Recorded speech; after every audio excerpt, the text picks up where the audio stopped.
C'est au stade Ngoma de la province Gitega, capitale politique du Burundi, que l'investiture du nouveau chef de l'État burundais, Evariste Ndayishimiye, a eu lieu.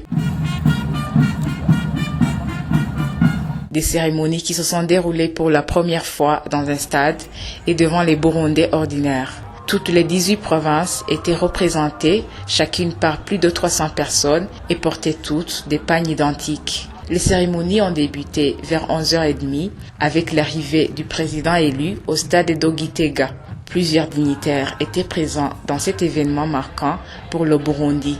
Les 2 vice-présidents de la République, les 2 présidents des chambres du Parlement, les membres du gouvernement, l'ombudsman, les hauts gradés des corps de défense nationale et de sécurité, etc. Des invités étrangers ont également pris part à ces festivités, notamment l'ancien président de la Tanzanie, Jakaya Mrisho Kikwete, le vice-président de la Tanzanie, Samia Suluhu, d'autres pays amis du Burundi, notamment l'Égypte, le Kenya, la Guinée équatoriale ainsi que du Congo-Brazzaville s'étaient fait représenter par des envoyés spéciaux. Avant la prestation de serment, le général-major Evariste Ndayishimiye s'est agenouillé au milieu des représentants des confessions religieuses, catholiques, anglicans et musulmans pour une bénédiction. Une prière dirigée par Monseigneur Simon Namngana, archevêque de Gitega. Ce dernier a demandé au nouveau président de la République de donner la paix au Burundi et de favoriser les bonnes relations avec la communauté internationale.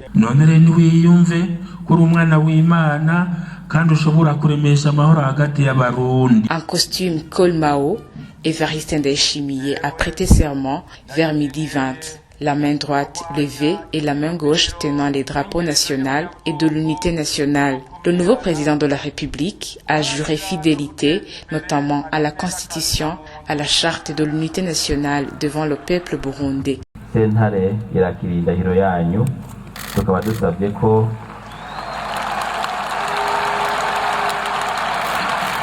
Après, il a reçu le symbole de la République.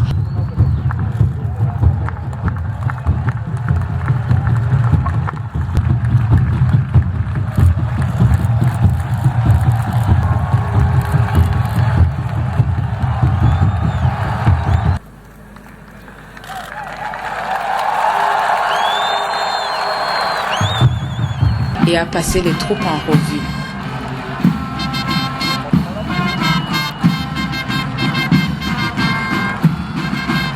Dans son long discours, le successeur du président Nkurunziza a déclaré que les retraités vont être désormais soignés gratuitement et qu'ils bénéficieront chacun au moins une pension équivalente au salaire qu'ils percevaient avant de partir à la retraite. Le 9e président de la République du Burundi a promis de privilégier le dialogue et a imploré la contribution de chaque citoyen. Membres des partis politiques, membres des coopératives locales ou tout citoyen en son nom propre, soyez prêts car désormais vous êtes en droit de vous exprimer librement face à l'État-providence. Dorénavant, que plus personne n'aille penser qu'il y en a qui soient plus favorisés par les pouvoirs publics que d'autres. Tous les Burundais sont égaux devant la loi, dont nous assurons le respect. Nous allons renforcer le dialogue entre le gouvernement et les partis politiques pour que chacun contribue dans l'amélioration des conditions de vie de la population. Nous souhaitons que le terme « parti d'opposition » n'ait plus sa place au Burundi. De plus, si vous vous dites être de l'opposition face à l'État burundais, à quel État alors seriez-vous associé? J'aimerais vous annoncer que mes adversaires politiques avaient des aspects positifs dans leurs programmes respectifs et qui m'ont marqué. Demain, je ferai appel à eux pour qu'ils m'orientent dans la façon de pouvoir mettre en pratique ceci. Qu'ils obéissent alors favorablement à cet appel parce qu'ils ont le même souhait d'un Burundi pouvant accéder au club des pays prospères. N'ayez aucun doute, ensemble, nous pouvons.